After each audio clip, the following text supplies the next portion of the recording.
네, 반갑습니다. 잠깐만. 이게, 네. 예, 반갑습니다. 오늘도 멋진 하루가, 그쵸? 시작이 됐다, 그죠? 날짜가 진짜 빠른 것 같아요. 그죠? 벌써 말일이 다 돼간다, 그죠? 내일이 마지막 디데이. 저희가 이제 이게 책의 진도를 보시면, 오늘 우리가 보는 방식이 문제다. 90페이지부터 해서, 좀 풀고, 내일 새로운 차원의 사고까지 하면, 이제 이게 끝나요. 끝나고, 10월 달에 7가지 습관에 대한 개간에 대해서 쭉 이렇게 또 우리가 함께 나누어 가면, 자, 좋을 것 같습니다. 자, 그래서 오늘, 90페이지에 나오는 내용들. 근데 사실은 계속 반복되고 있는 거는 아시겠죠? 계속 끊임없이 반복되고 있는 거. 그래서 우리가 이제 요걸 생각하시고, 이 속에서 얘기하는 이 반복된 얘기들이 자꾸만 나에게는 예를 들어 더 깊은 단계로 내려가셔야 돼요. 그러니까 글, 내용, 예시는, 단어는 계속 반복되는데 우리가 그것을 반복함으로써 내려가고 혹은 올라가고 있는지를 아셔야 된다는 거예요. 또 똑같은 말 나왔네. 이 내용이나 이 앞에 했던 내용이 똑같은 거 아니야? 맞아. 지금 똑같은 걸 계속 반복하고 있는 거예요. 근데 예를 들어 우리가 이 똑같은 걸 반복하는 것을 예를 들어 우리 비즈니스로 생각한다면 탱코화죠. 탱코화. 근데 이것을 인지하는 양을 채우는 거. 내가 이제 아메이를 하고 또 탱코화를 한 그러니까 내가 3년을 했잖아. 내가 5년을 했잖아. 이거는 이 A 지점에서 출발해서 이 이제 B 지점, 내가 정말 원하는 내 모습이 이 탱코화라고 하는 과정을 통해서 A 지점에서 B 지점으로 이동하는 거죠. 그렇죠? 그런데 이 A 지점에서 B 지점으로 평면으로 이동을 하면, 자, 이게 중요하죠. A 지점에서 B 지점까지 어떤 우리가 행동을 하고 이제 액션을 취하죠. 근데 이게 평면으로 이동하면 안 된다는 거예요. 평면 이동. 그러니까 양만 채우는 거죠. 그렇죠? 그럼 우리가 A 지점에서 B 지점으로 어떻게 이동해야 돼요? 이렇게 올라가야 돼요. 어떻게? 나선형으로 이렇게 올라가야 되는 거잖아요. 이게 이해가 되시죠? 무슨 말인지. 그러니까 우리가 지금 하는 내용도 똑같습니다. 패러다임이라고 하는 한 단어가 평면 이동하면 안 된다는 거예요. 평면 이동. 그러니까 우리 그냥 우리의 예시로 들면 내가 20살 때 들었던 패러다임이라는 단어와 지금 내가 40살에 들은 패러다임이라고 하는 단어, 혹은 내가 20살에 알고 있고 생각했던 원칙, 그다음에 지금 내가 40살에 생각하고 듣는 원칙이 평면 이동했다는 것은 똑같이 받아들여진다는 거잖아요. 이해되죠? 무슨 말이지? 근데 우리가 책을 통해서 얻고자 하는 것은 뭐다고요? 단어는 똑같지만 그 원칙이란 단어도 패러다임이란 단어도 같지만 요렇게 새로운 것으로 패러다임이란 단어가 계속 새롭게 들리는 거죠. 계속 새롭게, 계속 다르게. 사랑이란 단어가 내가 5살 때 들었던 사랑이란 단어, 내가 10살 때 들었던 사랑이란 단어, 20살 때 들었던 사랑이란 단어, 지금 알고 있는 사랑이란 단어가 평면 이동한 사람이 있다 없다? 평면 이동. 시간만 똑같은 것도 평면 이동은 변화라고 볼 수 없죠. 변화라고 볼 수 없는 게 아니고 뭐라고 표현해야 되죠? 성장이라고 볼 수 없죠. 그게 더 맞는 표현이겠다. 성장이라고 볼 수 없죠. A 지점에서 B 지점으로 우리가 이동을 하는데 평면 이동은 성장이라고 볼 수 없죠. 그죠? 그럼 우리가 지금 이 책을 한 달을 지금 함께 했어요. 그러면 똑같은 단어가 반복해서 나와요. 그 단어가 그 처음 우리가 했을 때랑 지금이 평면이면 아무도 안 그러시겠지만 만약에 평면이시면 안 되는 거예요. 다르게 들리고 그게 위로 올라가도 좋고 밑으로 내려가도 상관없어요. 내가 계속 여러 가지 경험을 하면서 이 책을 통해서 우리가 이제 필드 나가시든 여러분 파트너를 만나시든 여러분 스폰서를 만나시든 동료를 만나시든 누구를 뭐 소비자를 만나든 뭐 누구를 만나시든 자꾸만 내가 나선형으로 변화되고 있는 게 느껴지셔야 돼요. 그렇죠. 나선형으로 계속 새로운 난 거예요. 계속 새로운 나, 계속 새로운 나, 계속 새로운 나, 계속 새로운 나 이렇게. 근데 계속 똑같은 나, 계속 똑같은 나, 계속 똑같은 나 이렇게 하면 안 되는 거죠. 자, 그래서 오늘도 또 똑같은 내용입니다. 이제 우리 나선형으로 한번 올라가는 게 됐으면 좋겠다. 자, 우리가 문제를 보는 방식이 문제다. 우리가 문제를 보는 방식이 문제인 경우가 훨씬 많다는 얘기예요. 우리가 어떤 일이 일어났어? 그럼 그 일이 실제 다른 영향, 외부의 어떤 다른 것 때문에 어떤 일이 발생했을 확률보다 내가 문제를 보는 방식이 문제인 경우가 많다. 자, 우리 이런 얘기가 있잖아요. 엎친 데 덮친다. 엎친 데 덮친다는 말이 있죠. 굉장히 기분 안 좋잖아요. 엎친 데 덮친 자빠져 있는데 밟고 가는 거잖아. 그죠? 싫어. 왜 나는 자꾸 엎친 데 덮칠까? 엎쳤기 때문에 덮치는 거예요. 이 말이 이해되죠? 엎쳤기 때문에 덮치는 거예요. 왜? 내가 문제를 보는 방식이 문제이니까 엎친 데 덮치는 거예요. 자, 오케이. 오케이. 자, 사람들이 원칙을 충실히 따르는 개인, 가정, 조직의 활동에서 생기는 좋은 결과들을 보면 누구나 호기심을 느낀다는 호기심. 뭔가 나보다 나아 보이고 뭔가 잘하는 것처럼 보이고 뭔가 결과가 좋은 그러니까 이게 과정을 거친 결과인데 만약에 내가 누군가의 호기심이 받는 대상이라면 나는 그 안에 과정이 있죠. 자, 다시 보세요. 내가 가을에 우리가 그 과정은 항상 봄, 여름, 가을, 겨울로 되어 있다. 그러면 나라고 하는 사람이 내가 오늘 A라는 누군가 오늘의 나를 봤어. 막 파운더스 더블이 돼가지고 여기 핀을 꽂아주고 사람들이 박수를 치고 뭐 화려한 드레스를 입고 연봉을 얼마를 받는다 하고 이런 거를 이제 A라는 사람이 그런 나를 본 거예요. 예를 들면. 그러면 호기심이 발동한다 안 한다? 발동한다. 그런데 우리가 이제 배웠잖아요. 그죠? 나선형으로 올라가고 있잖아. 그러니까 이제 그걸 보면 머릿속으로 어떤 패러다임이 바로 발동을 해야 돼요? 저 사람은 이제 좋겠다, 부럽다. 여기서부터 시작되는 것이 아니라 겨울을 보냈구나.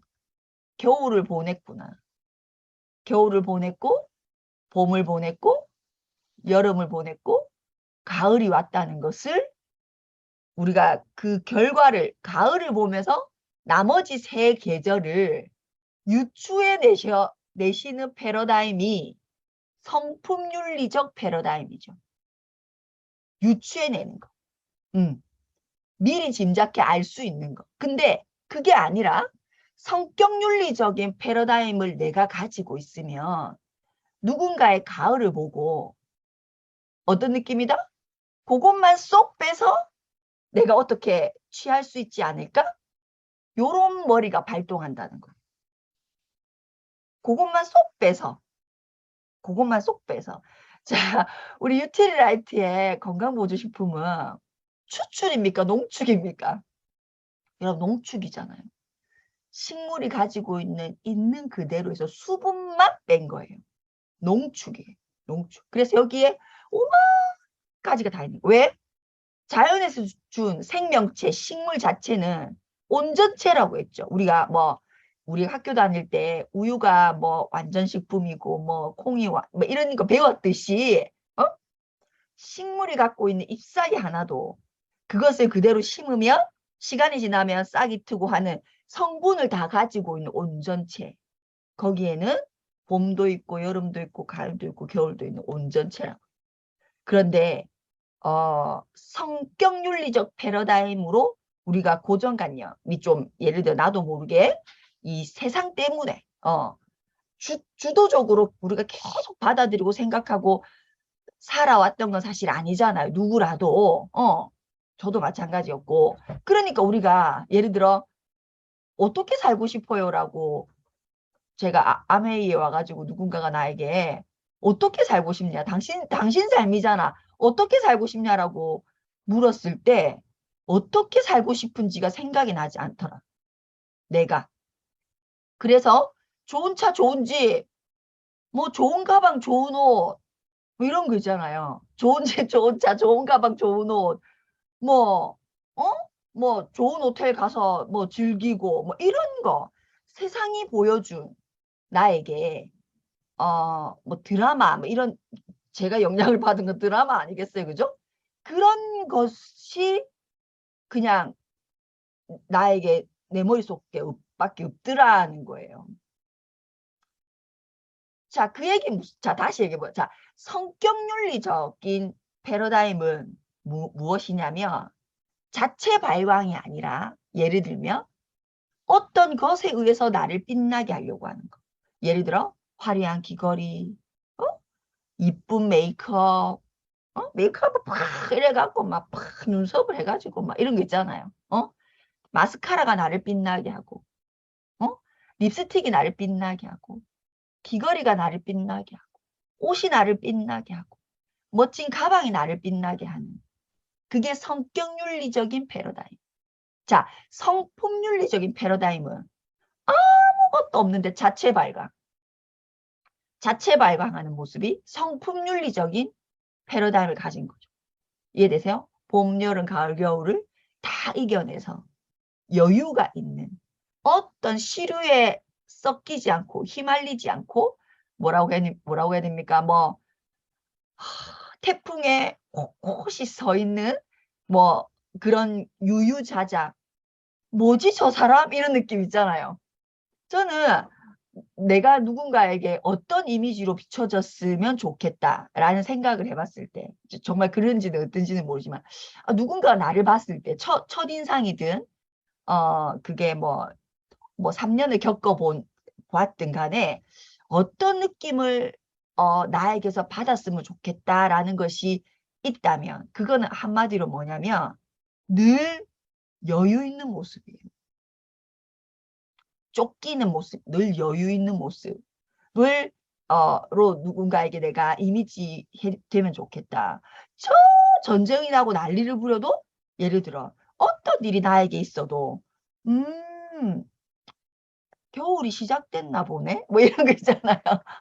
그렇게 그게 피하고 싶은 어떤 일이 아니라 수용하는, 난 이 계절이 왔구나라고 그것을 받아들이고 수용하고 그것을 즐겨서, 그게 어떤 역경이라 할지라도 그것을 즐겨서 그 다음에 나에게 올 봄을 좀 비옥한 땅으로 만드는, 여유 있는 그 계절을 즐기는 이미지가 뭐 된다면 뭐 안 되겠죠, 당연히. 지금 제가 뭐 되겠어요?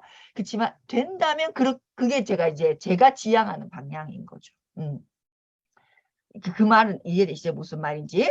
자, 우리가 그렇게 어떤 결과들을 보면 호기심이 느껴진다는 거예요. 그래서 그 개인의 강인함, 여러분, 와, 모기가 있다. 잡았다. 와, 모기를 잡았어요. 자, 여러분 봐요. 어, 강한 것이 강한 것일까요? 부드러운 것이 강한 것일까요?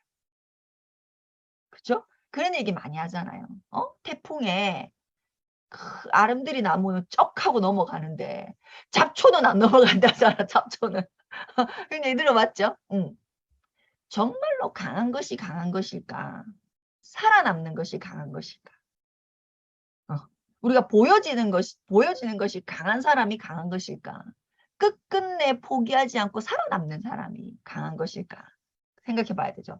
자, 우리가 그런 사람은 개인적 강인함과 성수, 강인함의 정도가 있다면 성숙의 정도와 저는 비례한다고 생각해요. 나라는 사람의 강도와 성숙의 강도는 비례합니다. 그래서 얘기했죠. 인간이 네 종류가 있대잖아요. 강한 사람, 약한 사람, 악한 사람, 선한 사람. 누가 제일 나쁜 놈이라고요? 누가 제일 나쁜 놈이다? 음, 약한 사람. 강약, 선악. 강약, 선악 중에서 누가 제일 나쁜 사람이다? 약한 사람. 왜? 약하면 악해진다. 악한 사람은 처음부터 악한 사람이었던 것이 아니라 약해서 악해진 거예요.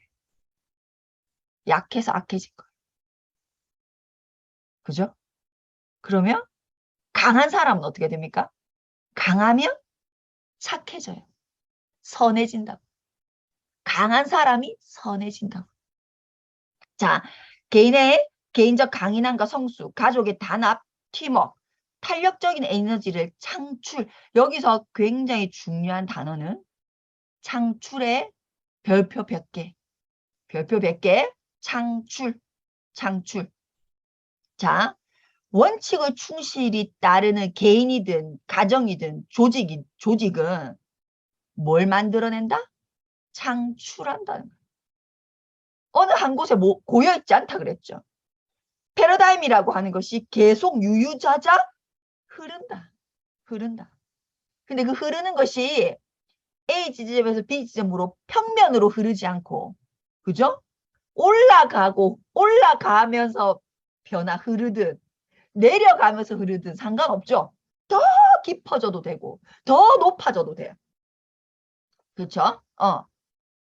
그러니까 지금 무슨 자, 우리가 탱화로 예를 든다면 우리의 원칙을 우리는 탱화라고 하는 원칙이잖아. 우리의 변화의 원칙을 탱화라고 하는 패러다임으로 본다면 내가 책 읽고 음원 듣고 운동하고 뭐 소비자 관리하고 신뢰 쌓고 하는 행위를 통해서 어제의 나를 또 버리고 오늘의 나로 성장하는 거예요. 내일이 되면 어제의 나를 또 버리고, 그쵸? 그러니까 내가 계속 누군가를 보는 내가 계속 성장하고 변화되고 바뀌어가는 거죠. 그래서 그 하루하루의 나를 버리고 또 새로운 나를, 또 나를 버리고 새로운 나를, 그렇게 이렇게 나선형으로 올라가는 내가 그 상대에게 3개월이 지나면 야, 니 뭐지?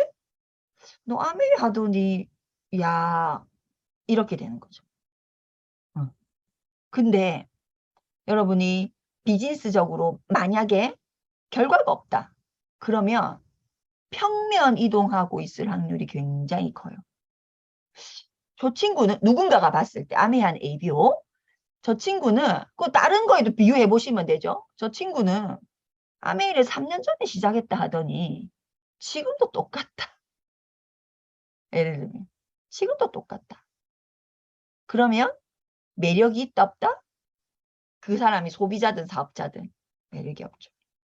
그런데 야, 처음에는 엄청 애가 불안해 보이고 좀 지식도 약하고 뭘 물어보면 맨날 모른다 하고 뭐 알아서 가르쳐준 개사고 그러더니 지금 보니까 제가 뭐야 꽤 자신감이 붙었고 표정이 꽤 여유롭고 뭐지 저 느낌은?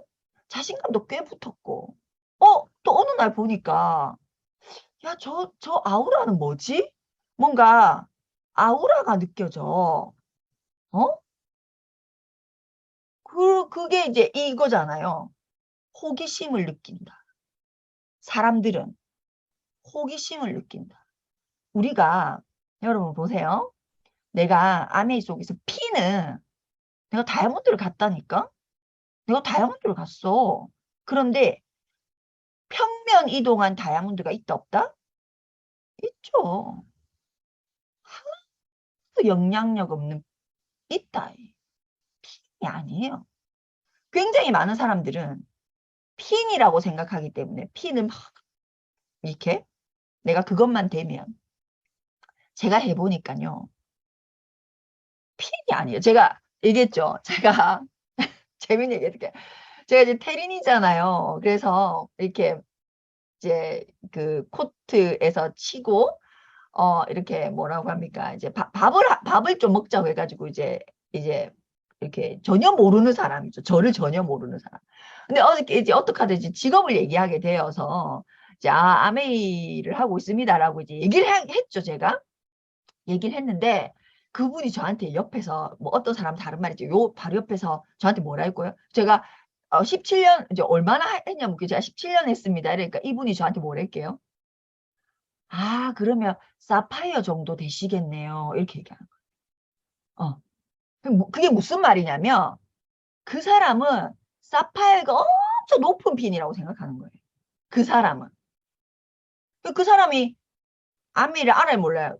모르는 거예요. 근데 자기는 나에게 뭔가 좋은 걸 얘기해 주려고 한 거야. 나를 깎아내리려고 한 얘기가 아니에요. 자기 머릿속에 제일 좋은 게 뭐라고? 사파이어였던 거지. 그러니까 한 17년 정도 했으면 사파이어 정도 됐겠다 생각한 거예요. 그 저한테 그 사파이어, 그러니까 왜냐면 보석이었다는 이미지를 갖고 있었던 거지. 근데 다이아몬드 생각이 안 나고 이제 사파이어를 생각한 것 같아. 사파이어냐 이렇게 묻더라고 저한테. 그래서 제가 그냥 이제 뭐 더블 다이아몬드라는 거다니까 그게 뭐냐는 거예요. 그게 뭐냐는 거예요. 그러니까 다이아몬드도 뭔 말인지 알겠어요 이제. 근데 더블 이 맞잖아요. 그 사람들한테 전혀 의미 있는 얘기가 아니에요. 중요하지도 않고. 응. 이런 경우도 있겠죠. 다이아몬드라고 하는데 저렇다고? 악영향일 수도 있어요. 어떤 때는. 그 핀이 나에게 도움이 되는 게 아니라 내가 그 핀에 맞는 성장 과정을 겪지 않은 핀이라면 그 핀은 나에게 독일 수도 있습니다. 정말 모든 핀이 득일까? 득일까? 저 사람은 누군가가 체계를 안다고 생각해 보세요. 체계를 알고 여러분을 보고 있다 생각해요.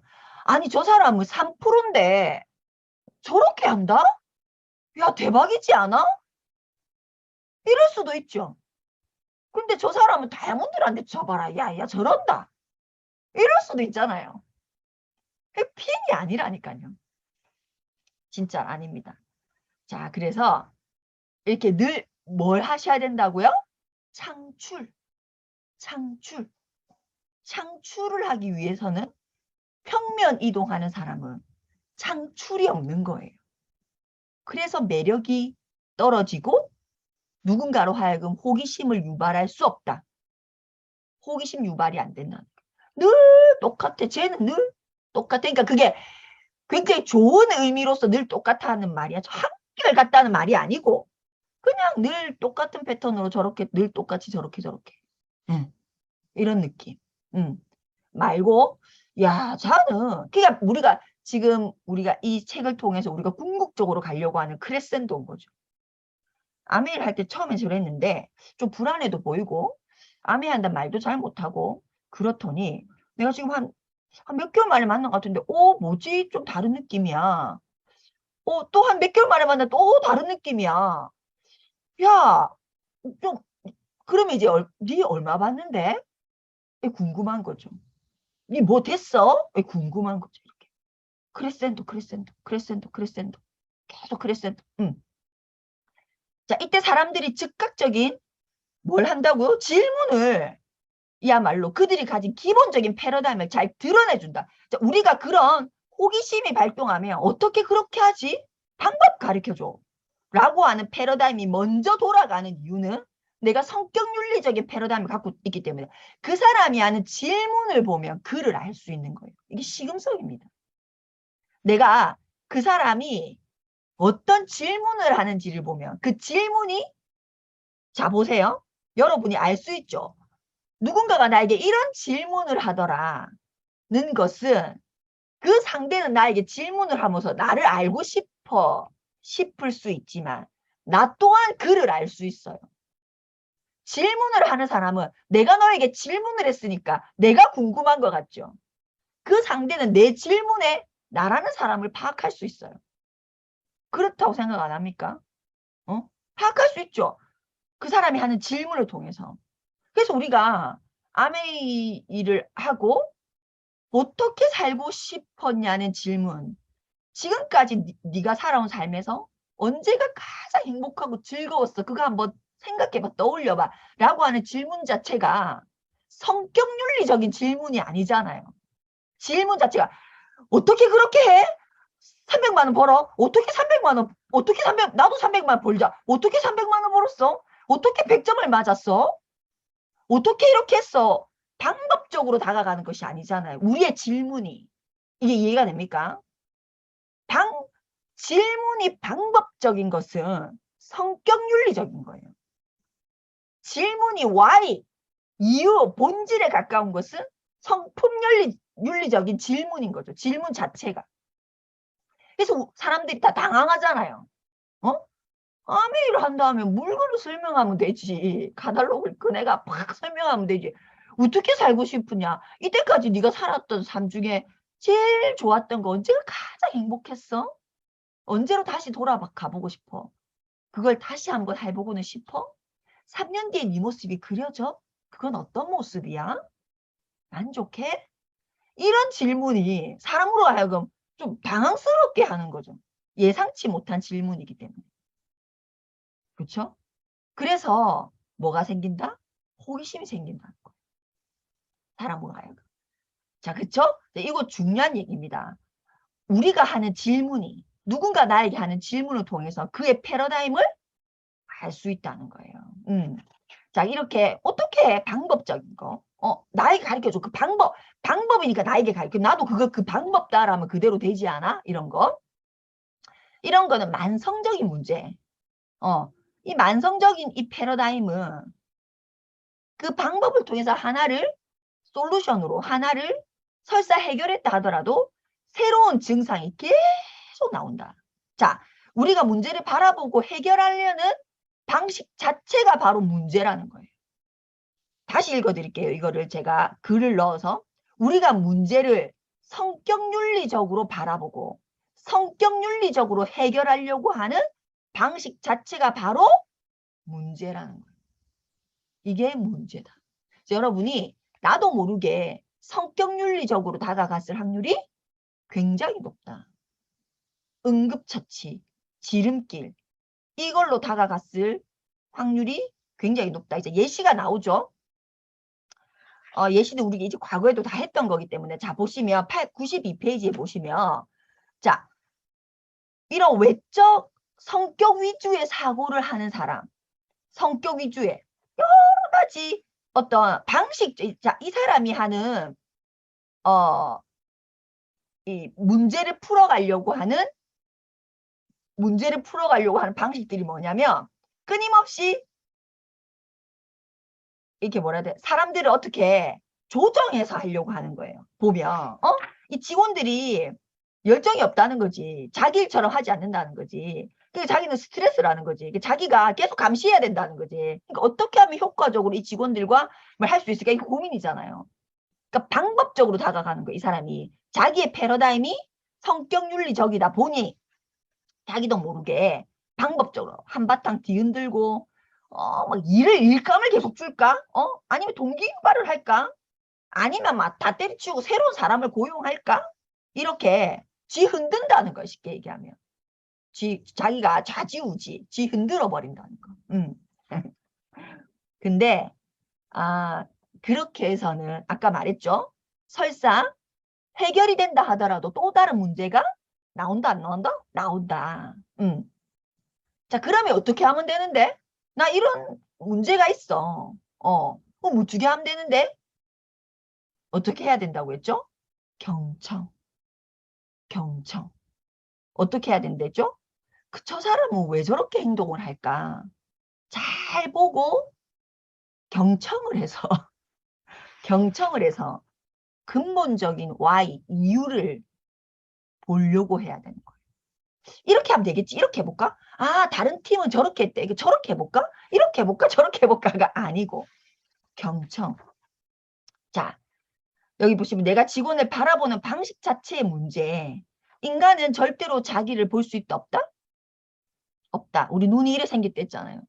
볼 수 없어요. 눈이 이렇게 생겼으면 우리가 볼 건데 눈이 이래 안 생겼잖아 지금. 이렇게 볼 수 없어. 우리 볼 수 없어 타인은. 그러면 어떻게 볼 수 있을까?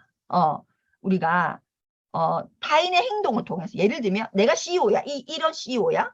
그런데 내 옆에 CEO를 보니까 한 명 한 명 식사를 하면서 직원들 100명 있어. 이 직원들 내 때로 멋이 안 돼. 그러면 나는 일을 더 빡시게 줘볼까? 뭐 동기부여 강사를 불러가지고 막 동기부여를 할까? 아니면 자르고 다른 사람을 고용할까? 막 이런 방법적인 걸 생각했는데 옆에 CEO를 보니까 한 명 한 명 식사를 하면서 가족에 대해서 물어보고 이런 막 물어보고 경청하고 하는 행동을 하더라. 그런 타인의 CEO를 보면서 이렇게 나를 볼 수 있는 거죠. 나랑 직원을 보는 패러다임이 다르구나 하는 것을 다른 사람의 패러다임을 내가 보면서 내 패러다임을 볼 수 있죠. 두 번째는 무엇을 통해서 볼 수 있냐면 피드백을 통해서도 볼 수 있어요. 피드백을 통해서. 나는 이런 사람인 줄 알아. 내가 이런 사람인 줄 알았는데 돌아오는 피드백이 그렇지 않아. 그렇죠? 그러면 누가 맞죠? 내가 생각하는 내가 맞을까요? 피드백으로 나오는 내가 맞을까요?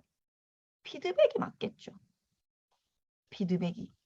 그래서 사람들이 나에게 어떤 피드백을 주는지를 잘 보는 것도 내 스스로 내가 이런 패러다임을 가지고 있구나를 파악할 수 있어요. 실은 이게 중요한 얘기죠. 자, 외적 성격 위주의 사고는 문제를 해결할 수 있는 무엇인가가 반드시 있다라고 생각한다. 방법이 있다고 생각하는 거예요. 방법적인 방법이 존재한다. 내가 그 방법만 알면 된다라고 생각하는 게 굉장히 강하다. 그리고 끊임없이 뭘 생각한다? 효율성을 따진다. 효율성. 근데 효율성만이 정답이 아닐 가능성이 있지 않을까? 효율성만이 정답이 아닌 거. 자, 즉 더 적은 시간을 투입하여 더 많은 것을 이루려고 하는 거. 이게 성격윤리적인 패러다임이거든요. 효율성. 그러니까 우리가 경제성인 거죠. 적게 투자하고 많이 갖는 거. 이게 경영이잖아요. 어떻게 보면. 경제학적 경영이죠. 잘하는 거잖아요. 10,000원 투자해서 10만 원 얻는 거. 어떻게 내가 10,000원만 투자하고 10만 원 얻지? 이거잖아요. 이것만이 자 정말로 우리가 삶이 내가 정말 성숙된 삶, 인간관계의 질이 퀄리티가 굉장히 좋은 삶, 그래서 결과적으로 행복한 삶이 정말로 더 적은 시간을 투입하여 더 많은 것을 이루는 것이 과연 정말로 정답일까 생각해 보자는 거예요. 자, 단지 사람들과 상황에 대해 반응하는 속도를 증가시킴으로써 내 삶을 좀 더 잘 통제하고 있다고 그냥 느끼는 건 아닐까? 내가 10,000원 투자해서 10만 원 잘 살고 있어. 혹은 엄청 스케줄이 빡빡해. 응? 잘 살고 있어. 과거에 저는 그랬어요. 과거에 저는. 제가 직장 생활을 할 때 그리고 아메이 비즈니스를 초창기에 할 때 정말 제가 새벽 6시부터 일어나서 제 일정이 지금은 거의 10시부터 시작이거든요. 저의 스케줄이. 근데 그때 제가 사업 시작하고 파운더스 PT 사파이 에메랄드 갈 때는요. 제 일정이 새벽 6시부터 있었어. 나의 루틴이. 새벽 6시부터. 몇 시까지? 새벽 2시까지. 12시는 항상 넘겼어요. 루틴이. 그러니까 뭐예요? 쭉 스케줄을 하고 한 11시, 12시부터는 뭐 술 한잔을 하거나 그것도 이제 비즈니스 일부라고 생각했죠. 술 한잔을 하거나 아니면 자료를 만들었어요. 맨날 첫날 자료 만들었어요. 맨날 첫날 진짜. 그래서 자료 만드는 거에 거의 달인이 되어 있죠. 금방 만들어 버리잖아요. 남들이 한 달 걸리는 거 저는 이틀 만에 자료 바로 만들어 버려요. 그게 이제 그렇게 진짜 스케줄을. 그러면서 저는 어떤 희열감이 있었냐면 내가 굉장히 잘 살고 있어. 나 굉장히 사업 잘하고 있어. 그런데 정말로 그것이 사업을 잘하는 것일까? 여러분, 자, 우리의 모든 원칙은, 지금 다 원칙을 따라서 창출이 일어난다고 했죠. 정말로 글로벌 CEO들의 자서전을 읽어보면 글로벌 CEO들의 자서전 읽어보면 예를 들면 잡스 형님이 내가 막 10분도 안 쉬고 열심히 했잖아. 그런 CEO 보셨어요? 어? 빌 게이츠가 내가 지금도 얼마나 바쁜지 알아? 하면서 내가 이렇게 열심히 하잖아. 이런 얘기 들어보셨어요? 열심히와 제대로는 같은 단어가 아니죠. 열심히는 그냥 열심히인 거고 제대로가 돼요. 제대로. 근데 그 제대로는 자연 법칙이고 여러분 자연 법칙 안에 반드시 있는 게 뭘까요? 봄, 여름, 가을, 겨울 있댔죠? 봄, 여름, 가을, 겨울은 그 과정을 겪을 때마다 봄을 겪을 때, 여름을 겪을 때, 가을을 겪을 때, 겨울을 겪을 때, 때때마다 소멸이 반드시 존재한다는 거. 없어지는 거. 날리는 게 있다는 거. 내가 씨앗을 100개를 심으면 100개가 다 납니까? 그게 자연이에요? 생각해 보세요. 근데 우리는 성격 윤리적인 패러다임을 갖고 있기 때문에 내가 씨앗을 100개를 뿌렸으면 1000개를 얻어야 된다는 생각. 혹은 내가 뿌린 씨앗 100개는 다 내게 돼야지.